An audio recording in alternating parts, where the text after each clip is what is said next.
Hello students, welcome to the class. हम पढ़ रहे थे वेक्टर स्पेस और उसके सब स्पेसेस के बारे में। आज हम बात करते हैं sum of subspaces. What is sum of subspaces? हम दो तरह से सब स्पेसेस के सम के बारे में स्टडी करते हैं। पहला होता है हमारा लीनियर सम और दूसरा होता है direct some.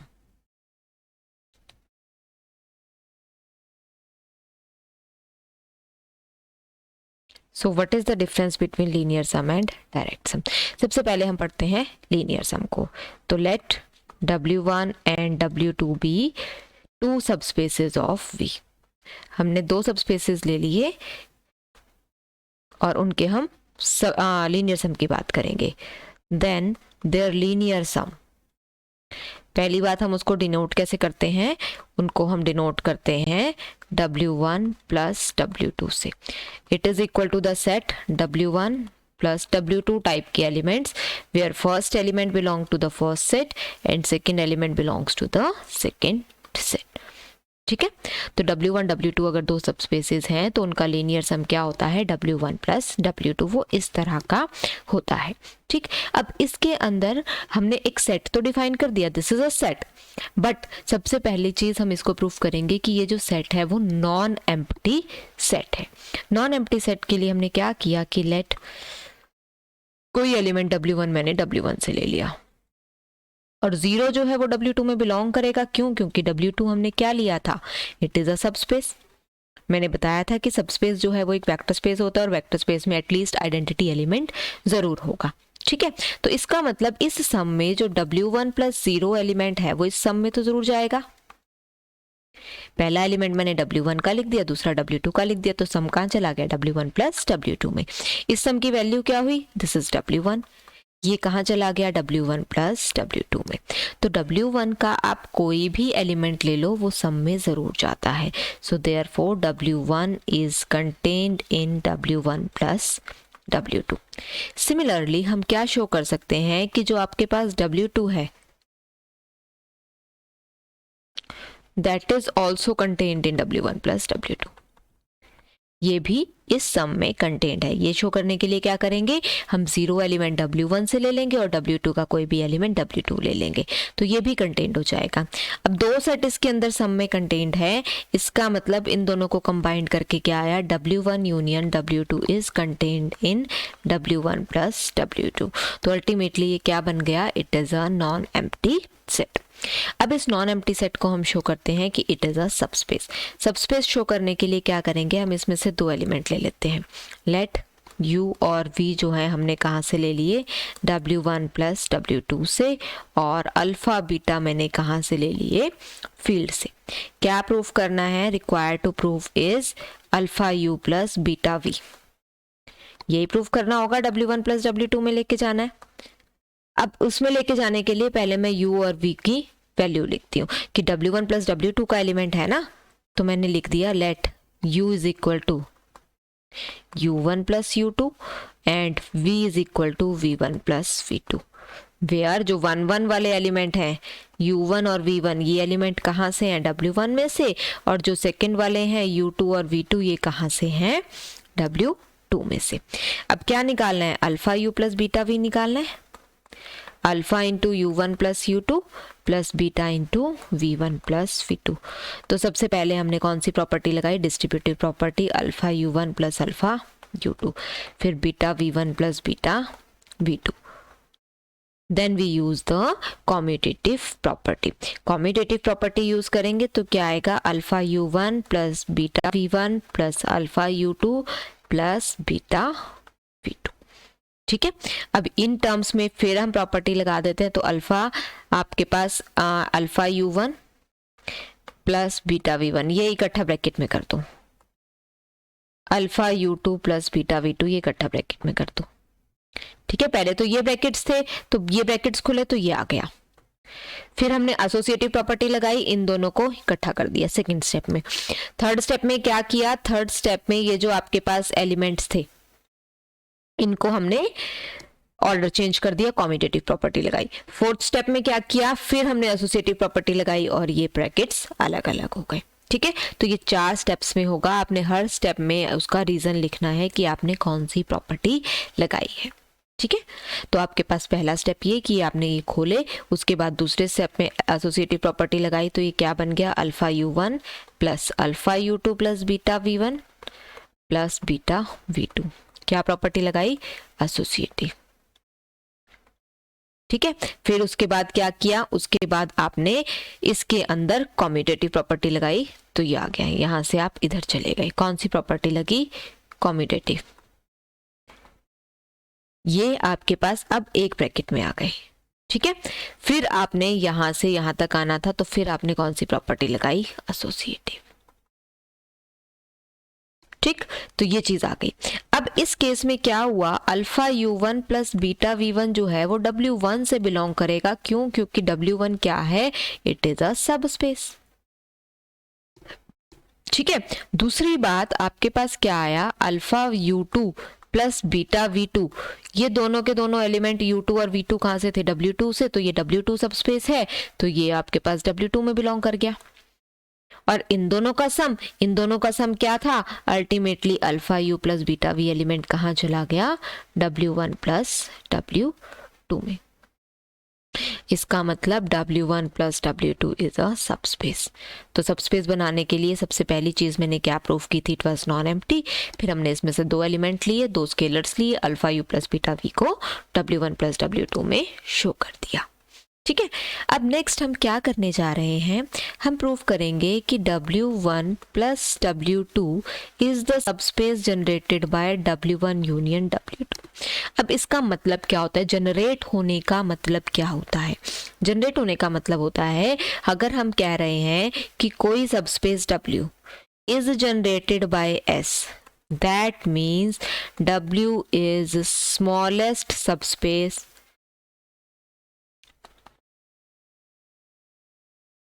of V containing S।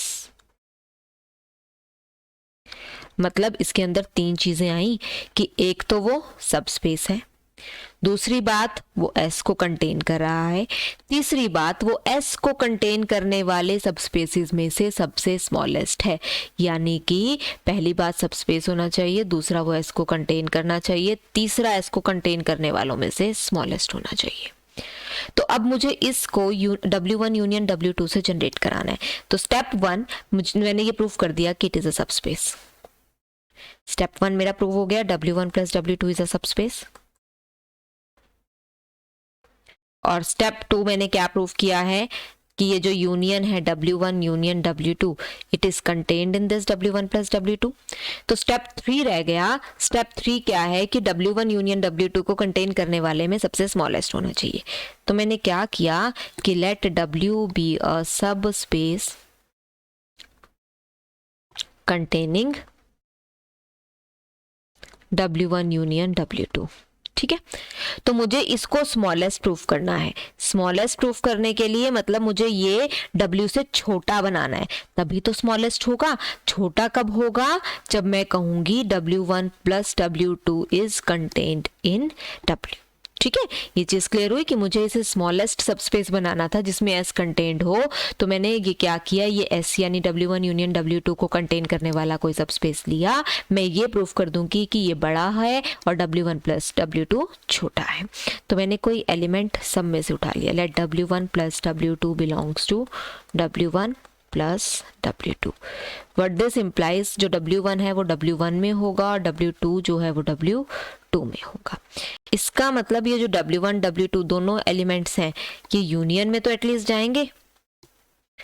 Union में चले गए और यूनियन कहाँ कंटेन्ड है, w में, क्योंकि w एक सबस्पेस है जिसमें ये दोनों कंटेन्ड है। एंड w जो है दैट इज अ सबस्पेस। अगर ये सबस्पेस है, what this implies, 2 element w में हैं और ये सबस्पेस है, तो इनका सम w1 प्लस w2 ये भी कहाँ चला जाएगा, w में चला जाएगा। कहाँ से उठाया था, सम से उठाया था, कहाँ चला गया, w में चला गया। इसका मतलब क्या हुआ, therefore w1 plus w2 is contained in w। Hence क्या प्रूफ किया हमने, w1 plus w2 is the smallest subspace containing W1 union W2। ठीक है, यही प्रूफ करना था कि this is the smallest subspace containing W1 union W2, that means it is generated by W1 union W2। Second मैंने क्या कहा था, we will discuss about direct sum. So what is the direct sum? W1 plus W2। इस case में हम इस notation को ऐसे लिखते हैं, ठीक है, this is the notation of W2। ठीक है, a vector space V is said to be the direct sum of its two subspaces।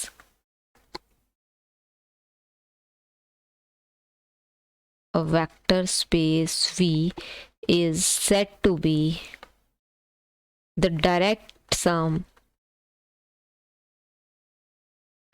of its two subspaces।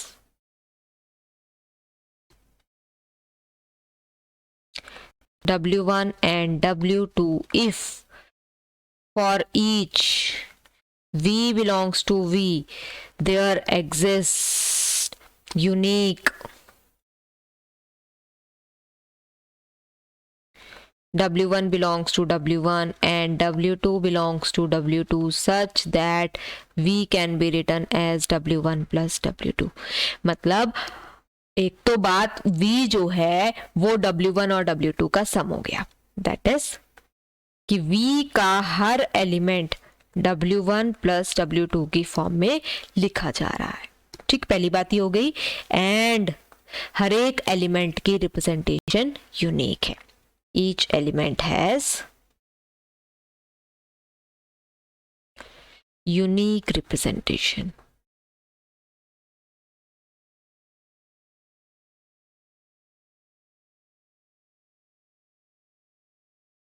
ठीक है, हर एलिमेंट की रिप्रेजेंटेशन भी जो होगी वो यूनिक होगी। कोई भी V एलिमेंट होगा that can be written as in unique way as W1 plus W2। ठीक है, तो अब जो डायरेक्ट सम है, देखो हमने सम के लिए नहीं कहा कि V should be equal to W1 plus W2, लेकिन डायरेक्ट सम के लिए हम क्या कह रहे हैं कि V जो है वो W1 प्लस W2 के इक्वल होना चाहिए, तब हम बात करेंगे डायरेक्ट सम की। और इस केस में हम क्या लिखेंगे, इन दोनों को मिलाकर क्या बनता है, V is the direct sum of W1 and W2। ठीक है, इन दोनों की कॉम्बिनेशन है ये, कि यूनिक रिप्रेजेंटेशन भी आनी चाहिए, सम भी आना चाहिए। इसके लिए हम एक काम और करते हैं, हम एक बात करते हैं डिसजॉइंट सबस्पेसेस की। डिसजॉइंट सेट्स आपने पढ़े हैं। डिसजॉइंट सेट्स कब होते हैं, जब उनकी इंटरसेक्शन क्या हो जाती है, एम्प्टी, कुछ भी कॉमन नहीं होता। लेकिन अब हमें बात करनी है डिसजॉइंट सबस्पेसेस की। आपको ये पता है कि सबस्पेस के अंदर एडिटिव आइडेंटिटी जरूर होती है, एक एलिमेंट हर सबस्पेस में होता है। तो अगर इस एलिमेंट के अलावा कुछ और कॉमन न हो तो हम कहते हैं वो सबस्पेसेस कैसे हैं, डिसजॉइंट। तो दो सबस्पेसेस डिसजॉइंट कब होंगे, अगर उनके इंटरसेक्शन में सिर्फ और सिर्फ जीरो आ रहा है। हम इसको एम्प्टी नहीं लिखेंगे, हम इसे लिखेंगे इंटरसेक्शन इज सिंगलटन जीरो। ठीक है, तो हम लिखते हैं एक छोटा सा रिजल्ट डायरेक्ट सम का, लास्ट आज प्रूफ करते हैं कि V is direct sum of W1 and W2 if and only if, पहली बात V is equal to W1 plus W2, second बात W1 intersection W2 is singleton zero. Direct sum का मतलब जो हमने डेफिनेशन दी थी कि हर एलिमेंट की रिप्रेजेंटेशन यूनिक है। ठीक है, तो पहले मैंने मान लिया कि let V is direct sum of W1 and W2। ठीक है, देन बाय डेफिनेशन हमें पता है कि V is the linear sum at least W1 plus W2। V sum तो होगा, डायरेक्ट सम एटलीस्ट सम तो होगा। अब इंटरसेक्शन में हमें जीरो प्रूफ करना है, तो मैंने क्या किया कि कोई एलिमेंट W जो है वो W1 इंटरसेक्शन W2 में ले लिया। ठीक है, W जो है वो W1 इंटरसेक्शन W2 में चला गया। ठीक है, सो नाउ W जो है वो W1 में है, जीरो जो है वो W2 में है, that means W can be written as W plus zero where W belongs to W1 and W belongs to W2। ठीक है, जीरो बिलोंग्स टू W1 ले लिया हमने और zero belongs to W belongs to W2 ले लिया। W1 में से जीरो ले लिया, W2 में से W ले लिया। ठीक है, also But this implies W can be written as 0 plus W belongs to W1 plus W2. Form में यही रख रही हूँ कि पहला एलिमेंट W1 का, दूसरा एलिमेंट W2 का. इसका मतलब therefore W belongs to V. Element तो V का ही है, V हमारा यूनिवर्सल सेट है, V सबसे बड़ा वेक्टर स्पेस है, that means V is the universal set in this case. तो जो भी आप एलिमेंट लेंगे अल्टीमेटली V में होगा. तो W एलिमेंट जो V का है हैज टू रिप्रेजेंटेशंस. कौन कौन सी? W is equal to W plus 0, it is same as 0 plus W. ठीक है, दो रिप्रेजेंटेशंस आ गई, बट V तो डायरेक्ट सम था, अ कॉन्ट्राडिक्शन. क्योंकि आपके पास अगर डायरेक्ट सम है तो रिप्रेजेंटेशन यूनिक होनी चाहिए. इसका मतलब अगर ये दो रिप्रेजेंटेशन सेम है तो W को क्या होना पड़ेगा? 0. तो मैं इसको नॉन जीरो ले रही थी तो प्रॉब्लम आ रही थी. अगर 0 नहीं है तो आपके पास दो रिप्रेजेंटेशंस आएंगी, और अगर ये 0 होगा, अगर रिप्रेजेंटेशन यूनिक आ रही है that means W must be 0. That is W1 intersection W2 is singleton 0. ठीक है. कन्वर्सली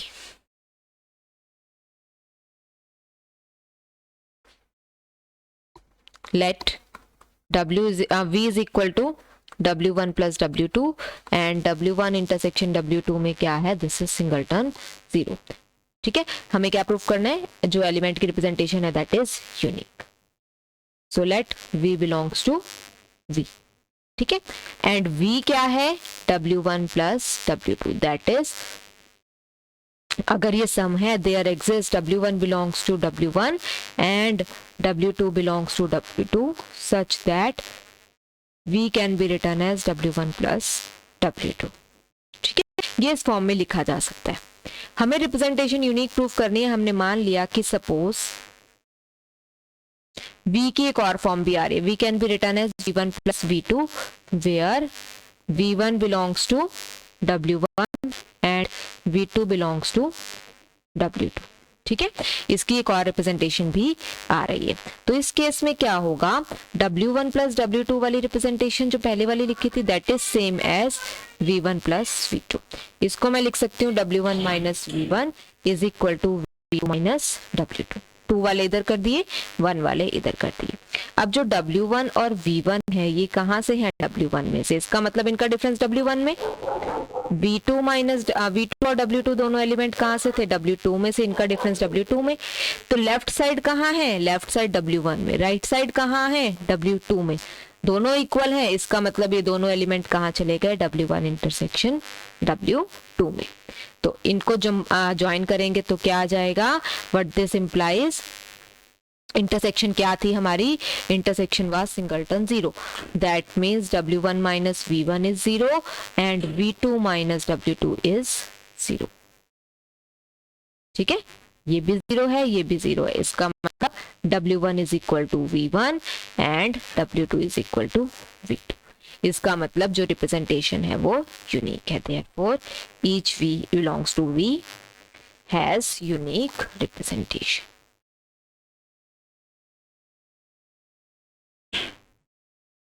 राइट, यही हमने प्रूव करना था कि अगर इंटरसेक्शन 0 है तो यूनिक रिप्रेजेंटेशन आएगी, यूनिक रिप्रेजेंटेशन है तो इंटरसेक्शन 0 होगी. Rest we will do in the next lecture. Thank you.